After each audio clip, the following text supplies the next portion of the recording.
Our next reader is Sarah Johnson.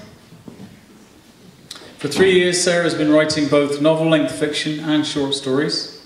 Recently, she had a story selected by Freaky Fountain Press for an upcoming anthology.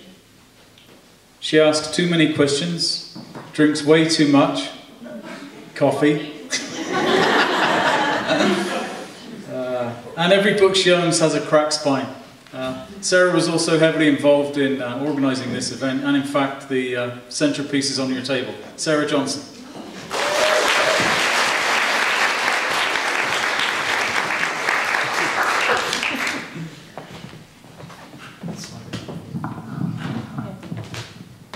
Sorry, I'm a giant.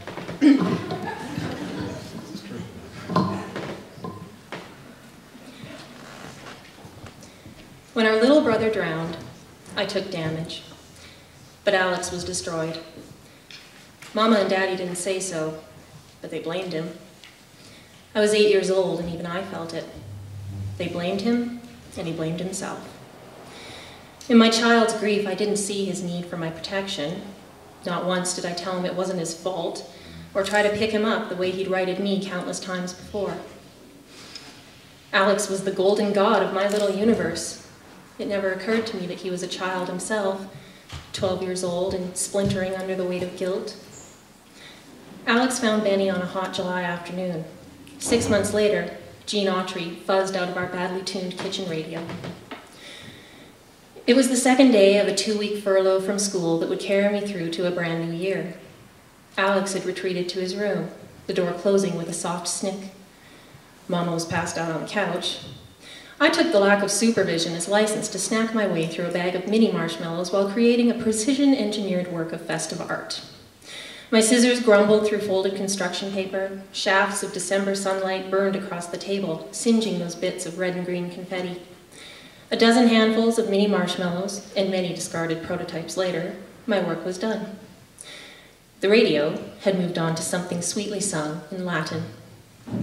I opened his door without knocking. I wanted to show him my snowflake, but I didn't see Alex, only his weirdly clean room. Model rockets precisely arranged on the high shelf, dresser drawers shut tight with no socks or pajamas hanging out of them. His soccer ball sat in the middle of the made-up bed. The closet door was open. At first, my brain refused to process what I saw. I wanted to show him my snowflake. I wanted him to hold it up to the sunlight, frowning. He'd assess my work from every angle. He'd turn it over and around with hands that only recently lost their childish androgyny. Then he'd smile and explain exactly why my paper snowflake was superior to all other paper snowflakes. He would tape it to his window.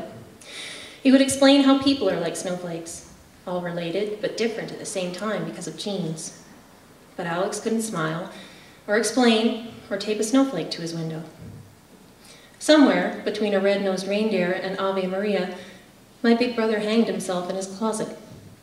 He'd used my skipping rope, the one with the red wooden grips. I threw up then, too, a pastel puddle of mini marshmallows. Crouched on the carpet, I found myself staring up at his loosely curled fingers. His nail beds were blue. The radio still hissed faintly from the kitchen. I just wanted to show him my snowflake. Thank you.